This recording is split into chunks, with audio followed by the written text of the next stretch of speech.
Alright guys, so thankfully it started to warm up today so I can be out here to do this video. Still only about 45 degrees, but it's getting up there. Sun's out now, so it's supposed to get to like 55, I think. It's a high. So I went actually Instagram live when I built this gun last night, so if you guys got to see it, cool. But onto the gun. This is a KRYTAC, of course, as you can see. It's a Mark II. Start from the back and go to the front.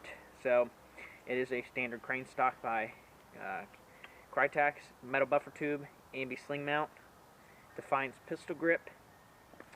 Did have the ambi selector switch. I took it off because I had to Dremel the screw very heavily to get it out, and it kind of just ruined it. It looked awful, so I just took it out, so it's not there anymore. Magazine catch, bolt cover over here, and then the charging handle. Now the bolt lock function does not work anymore because it does have a BTC Spectre in there, and that always deletes that because of the trigger board. Literally, you cannot get that little piece to go through the gearbox with a BTC in it. It's physically impossible. So the bolt lock's gone, but the bolt can kind of just sit back, so then he can adjust his hop up without having to fiddle with anything. So he can just do that, you know. Again, it is a Mark II body. The rail on here is M-LOK, which is cool. It's different.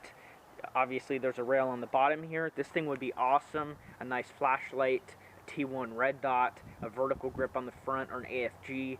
That would be nice, because this is an indoor gun. He goes to 2 different indoor fields, so it's going to be used indoor pretty much all the time. So a flashlight, you know, a red dot would be sweet. It has these spikes on the front, which are extended more than the other KRYTAC rails. Again, it is M-LOK, and there is QD slots on both sides there, which is pretty cool. The flash hider on here looks a little unique. It does unthread, but it has like this orange. Oh, it is just the orange piece. Oh, so it's just like a thread cover. That's all this is just a thread cover. That's cool, because then he can put something else on there. That's cool. So I'd probably just, if this was my gun, I'd just throw some flash hider on there. Some like AAC style muzzle brake or Magpul battle comp. As far as the internals, those of you that watch the live will know, but I'll go over it. We have an ASG 30K boost, SHS DSG with stock spur and bevel. We have KRYTAC steel bushings. They look exactly like the Matrix Meteorite bushings, and they probably come from the same factory. They're steel bushings though. With a SHS M150 spring, SHS Minorak pistons, stock piston head. We decided to reuse that. Sometimes I'll use the SHS pistons that have the aluminum heads, but we're using the stock KRYTAC head because this was a brand new gun. So that head will hold up just fine. They compress pretty well. What else? BTC Spectre Mark II. This is the last BTC Spectre I had. Brand new Bluetooth version. Sold it for a pretty high price, but they're just unobtainium. Like, you cannot find them now. So I'm going to put it through the chrono here so we can get an accurate reading. But one of the guy's fields is 345 FPS, and the other one is 365 for AEGs. See what kind of readings we get. 327, 318, 324, 319, 319, 320, 322, 324, 325, 317, 326. A couple of those fluctuate. 322, 322, 321, 318. It's decently consistent. It is brand new hop up and brand new setup, so it might need a break in. The lowest, I think it was like 318, is 1.18 joules. Let's see if we can get a high reading so I can show you the joules. 317. Oh, I'm hitting that thing in front of me. 325, that's like one of the high shots, which is 1.23 joules. So, just to put it in perspective, about 320 with a 0.25, which is 1.2 joules. But I am happy with that FPS because my dual sector gear is shooting 350 exactly with a 2, and it shoots 320 with a 2.5. So this is right there with it, about 350. So it should drop a little bit after we start shooting it here and breaking the spring a little bit. I do have it overhopped for outdoors, but for indoor it might work as well. Yeah, it's pretty straight. That's really nice. So a couple weeks ago, actually about 2 weeks, I put together another DSG KRYTAC, ran all stock hop-up parts, and it shot 200 feet. This thing is doing the same thing. Stock hop-up parts, 200 feet. So I've been very, very impressed with stock KRYTAC hop-up parts. When you DSG, I mean, it is continuing to shoot 200 feet. Oh yeah. Wow. I wish you guys could see that. I mean, those are going at least 200 feet without even dropping. They're like starting to drop at 200. You can spam it as fast as you can possibly go. And that's what you get for paying 150 bucks for this BTC.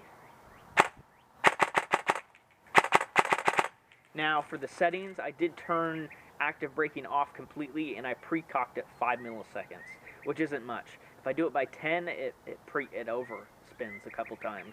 So with just 5 milliseconds, it's kind of in that middle perfect ground. And no active braking, so your motor shouldn't heat up a whole lot, but it's still nice and snappy, as you can see. I mean, it's just hit after hit.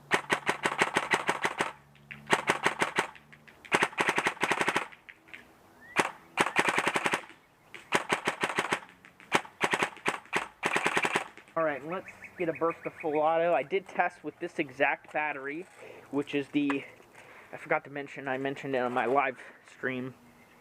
It is a Nanotech 2000 milliamp 15 to 25C. He has a 2000 as well, but his is a 35 is what he said. Probably 25 to 35. So a little bit more than this, but this fully charged, I was getting 45 rounds a second, which is kind of the maximum I want to go with the spring that it has. So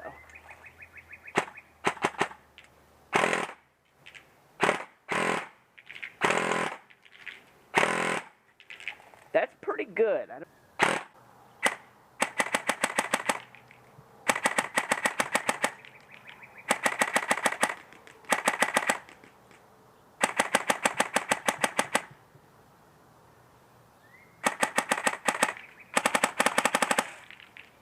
Alright, that's it for the mag. Alright, let's try this high cap. A couple bursts on full auto, just past the camera. Oh yeah.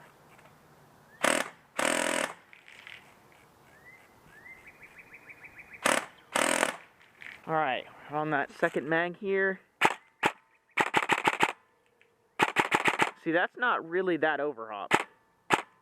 Ever so slight. Indoor should be good there.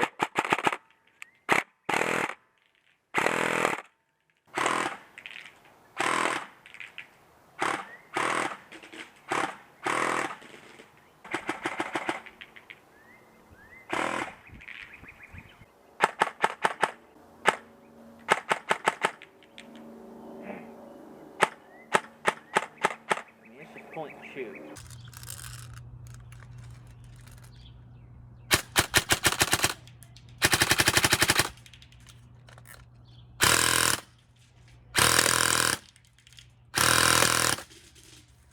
So if you have any questions or anything, let me know. This gun runs perfect. Gonna ship it out probably this Monday, because I have another build on its way to me from somebody else. So got to get this out the door and get the next one started.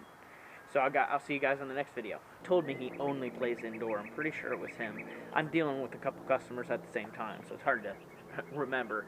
But if I'm not mistaken, 2 indoor fields is all he plays at. 345 FPS was one, and the other was 365. Pretty sure I remember that's what he told me. So that's what this is under, so he can use it at both of those places.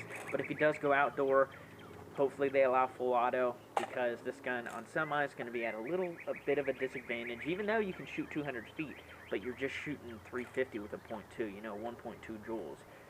If you're going to be stuck to semi-auto only, it'd be much nicer if you could be shooting 1.5 or higher, depending on if the field allows, for semi only.